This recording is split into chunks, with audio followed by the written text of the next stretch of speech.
I do my hair toss, check my nails. Baby, how you feeling? Hair toss, check my nails. Baby, how you feeling? Woo, child, tired of the bullshit. Gone, dust your shoulders off. Keep it moving, yes, Lord. Trying to get some new shit in there. Swimwear, going to the pool shit. Come now, come dry your eyes. You know you a star, you can touch the sky.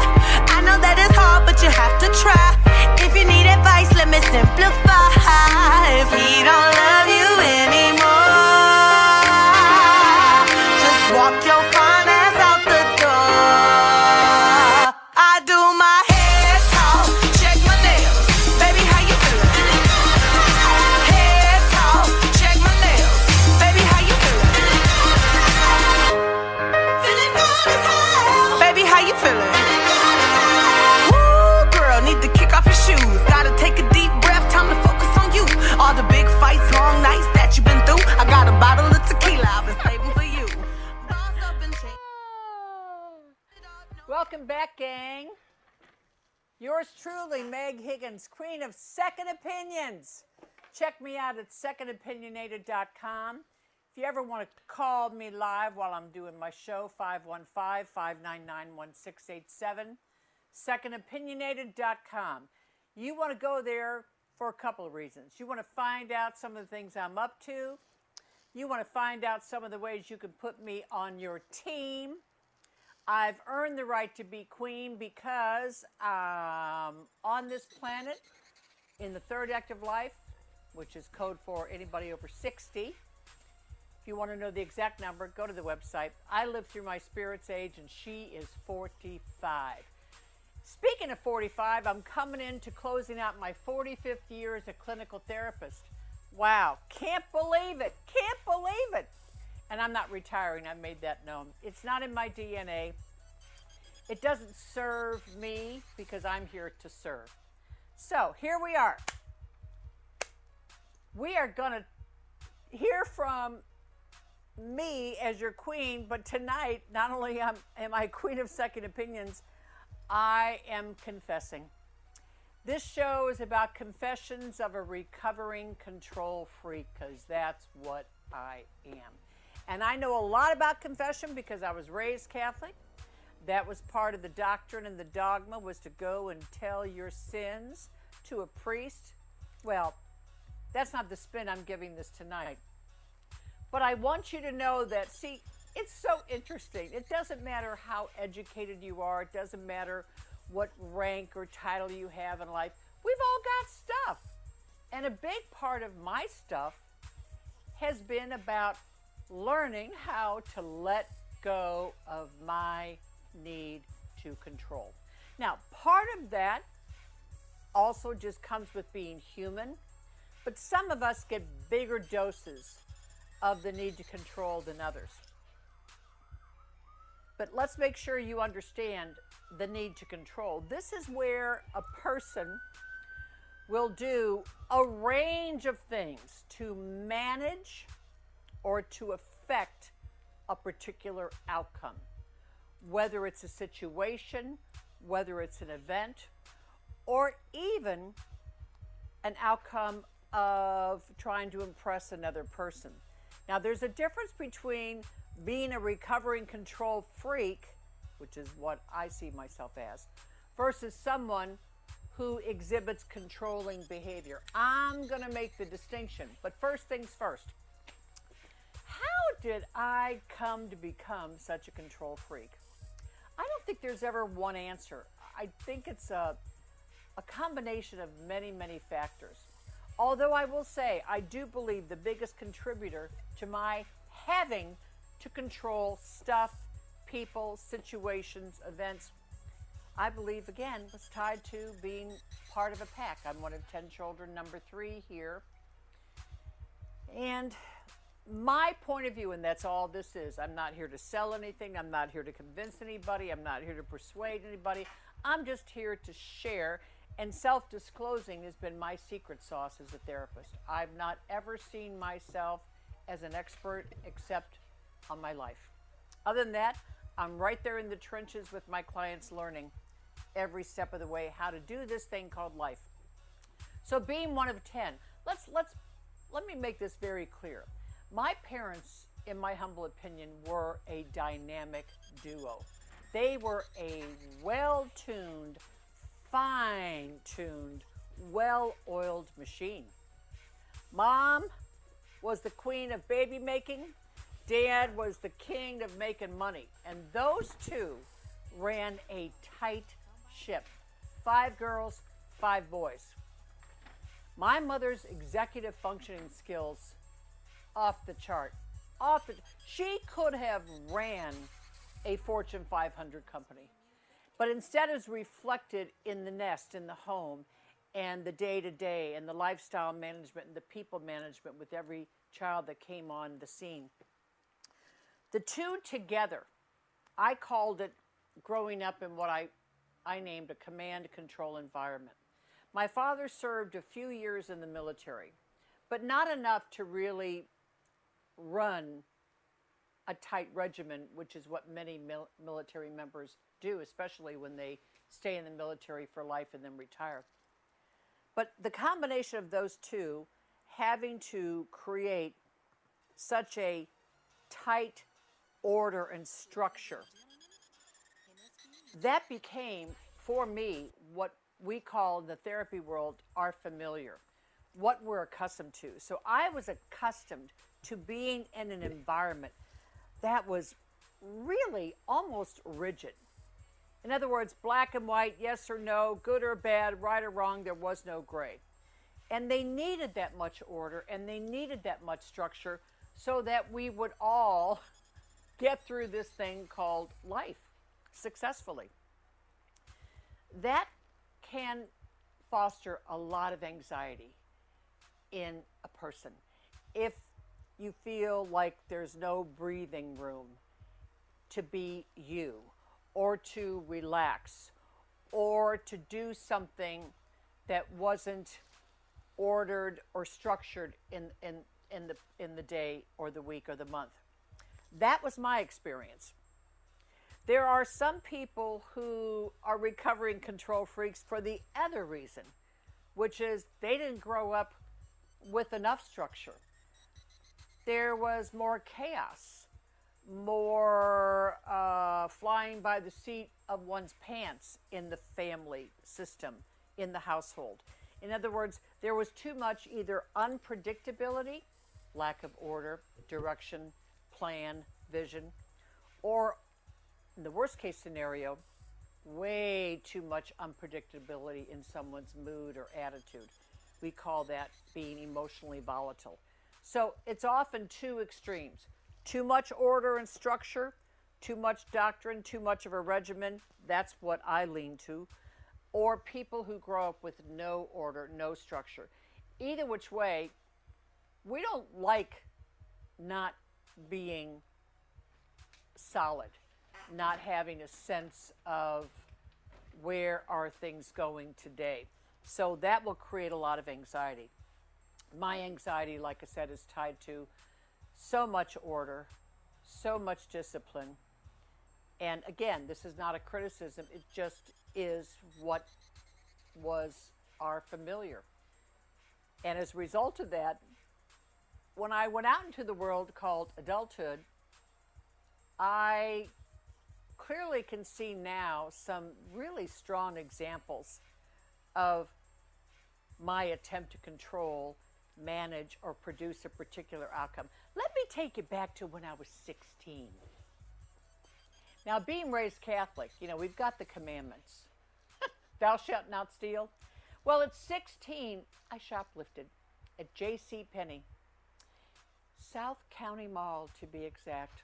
Yeah, I was out with my best friend, Eileen. We went to high school together. And she invited another gal to join us at the mall. Her name was Mary. Now, let me tell you something. Eileen was my bestie. I did not want anything about our connection to be threatened or jeopardized, much less by another gal becoming Eileen's friend. So picture this. We're traipsing through the jewelry section at J.C. Penney.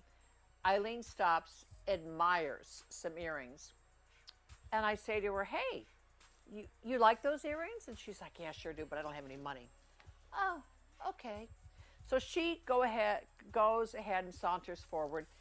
I simply take the left hand, take the jewelry off the rack, stuff them in my pocket, keep on stepping, take one foot out that door of the store, and there were the security guards grabbing me and taking me down to that room, which wasn't like a jail, but it was kind of meant to look like that. Point is, look what we as humans are capable of doing. In that act, I was using my desperate sense of losing Eileen, not wanting that to be threatened. I then acted out. And by the way, people either act out or they act in. I'm an actor-outer. Can't tell? Well, that's too bad. Look at the glasses. Look at the outfit. I mean, my God, I make my presence known. Either which way, but that shoplifting was a very vivid example of me trying to control the circumstances, which is, Eileen, I'm your bestie. No, nobody else gets to be part of what we've got. Isn't that something? That's one example. Then I've got a few others. I'll remember this. Let's see. I was in my early 20s, and I have a lead foot. I absolutely do. It doesn't matter what state I've lived in. Me and the gas pedal are friends. I like to speed. And I think it's a really harmless, well, I shouldn't say harmless because someone could die, but the point is, I think it was a way of me also kind of breaking rules and not wanting to be controlled. But either which way, I'll never forget this one particular evening. I was driving a 2-lane winding road, and I was going definitely well over the speed limit. And out of nowhere came a cop, pulled me over, no surprise, and without skipping a beat, I manufactured a story of this guy. I created the car. I created even what this guy looked like, because it wasn't quite dark yet. But I created a whole story about how someone was chasing me. Someone was coming after me. Now, some people might say, well, Meg, that's one hell of an act of deception. For me, it was a way of trying to control the circumstances. How do I not get this ticket? Again, manage, control, orchestrate. That's different. That's not controlling behavior. Like I said, I'll get to that. Here's one of the ones I still can't believe I did. And this is probably why I've said to my friends, I think I was a frustrated Hollywood actress in a past life. I have a bit of a theatrical, make-believe, make shit up as you go. But here's another one. I'll never forget this. I was working a midnight shift. The employer shall remain nameless. Oh my God, midnight shift. If you've ever done it, you know that's just, that shift is brutal. And I'm a night person. But something would happen after midnight, and my shift didn't start till 11 p.m. And to have to pull off 12 a.m.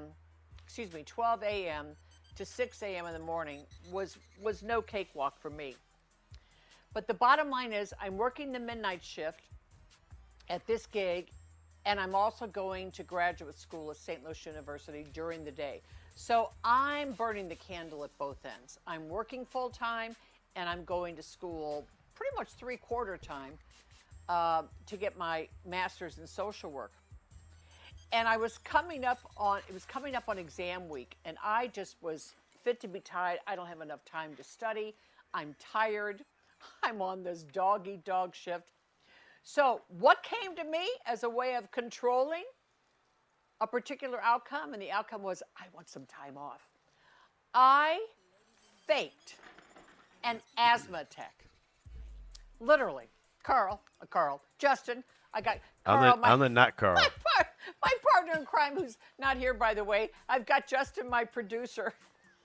I should just call you JC.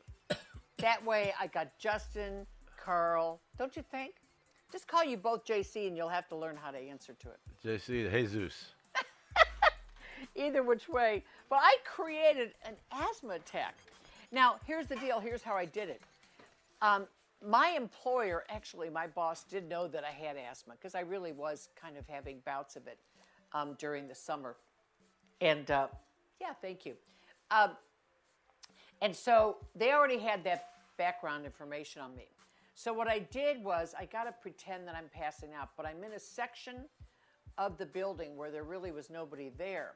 So I waited till like 1:30 in the morning, and then I sprawled myself out on the desk with my cap. I had this cap we had to wear at this job. Oh my God, it was a uniform job. And I took the cap was on the floor, and I had papers, shuffled on the desk, and I've got my body just completely sprawled out on the desk. And of course, in a matter of minutes, somebody showed up, and all hell broke loose. And this was long before cell phones, so he's running around screaming, "Oh my God, she's passed out! She's passed out!" And the next thing you know, they get the general foreman over there, and I have this limp body, and I kind of act like I'm awake, but then I fade again. I mean, I pulled out all the stops, and they fell for it, and they called an ambulance, which I was not happy about because I had nothing wrong with me.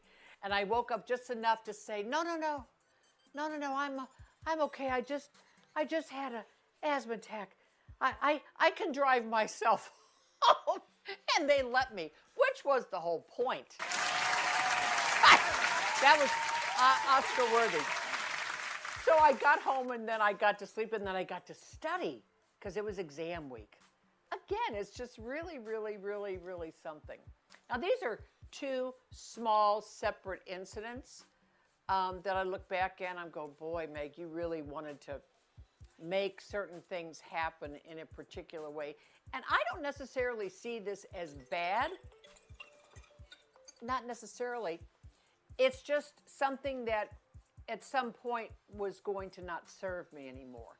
And I remember my very first therapist said to me, Meg, whatever skills, behaviors we acquire or create as we go through childhood and into adolescence, just to get through, we'll take them into adulthood. And over time, that what served you when you were young, an asset, will become a liability. It will stop serving you. And that's what was starting to happen. I was starting to know, gosh, Meg, you will go to some dramatic means to make something happen a particular way that you want it to happen. In the case of Eileen, I don't want to lose my bestie. In the case of the speeding ticket, I don't want to get a ticket. In the case of me creating an asthma attack on my job, I got to get home and study because it's exam week. Those are very specific, but there's one that I'm very, very aware of that I took upon myself, and not so much that I was conscious that this is what I was doing, but now I can see, yeah, I was trying to manage certain things, and it really involves getting other people's approval. And part of what I did was I made a point to become a big sister, to volunteer on a large scale, because I was the black sheep in my family. And when you grow up as the problem kid, the trouble kid, the whatever, the actor-outer, again, I told you I shoplifted at 16.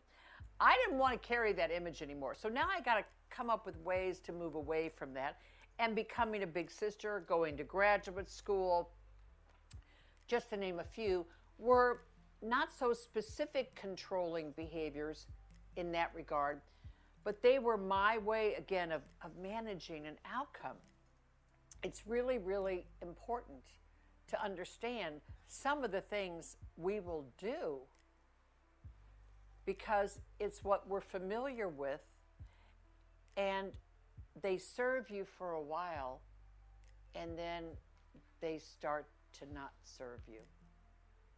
So, being the recovering control freak that I am, what that's code for is I no longer feel the drive to make something happen and have it happen a particular way. We call it letting go. Now, how did I move into that direction? Well, I started to understand the difference between having an influence on something, or what I like to say, a voice or a vote, versus manhandling something, being driven to make something happen, to have to orchestrate or massage a particular outcome. That's different. But what I think is interesting is this need is definitely tied to historical anxiety for me, and that was anxiety that was the result of feeling like I'm in a very highly controlled and structured environment. Now let's turn this around. So we talk about me being a recovering control freak versus someone who exhibits controlling behavior. That is different. Someone who is controlling, it's a precursor to abuse. It absolutely is. It's a huge red flag in a relationship. And you'll mostly see controlling behavior exhibited when it involves two people, a one-on-one kind of scenario. And what's going on there is that person wants to dominate, wants to be fully in charge versus have an impact. I wanted to have an impact. I attempted to manage some things to create a particular outcome, but I did not ever exhibit controlling behavior involving another person. Because what's going on there, controlling behavior, is about micromanaging. It's about doing something that involves the other or to the other so that you can get your own needs met. And usually it's rooted in deep insecurity. Feeling not loved, not important, not powerful, just to name a few. And jealousy is oftentimes one of the tactics. Criticism, intimidation, or what we call now bullying. Anybody who, in my opinion, exhibits bullying behavior in their early youth is about to become someone who is a controlling person. They go hand in hand.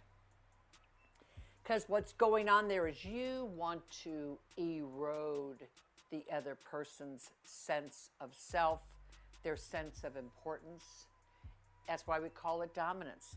So you've got to have another person intimately involved to be dominating or exhibiting controlling behavior. So I hope you can make the distinction.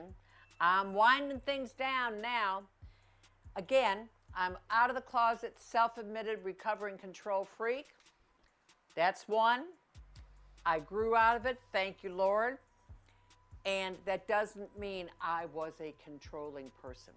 Two different things. So, thanks for hanging out with me, gang. Meg Higgins, your queen of second opinions. Check me out at secondopinionated.com. And let's find each other. Yep.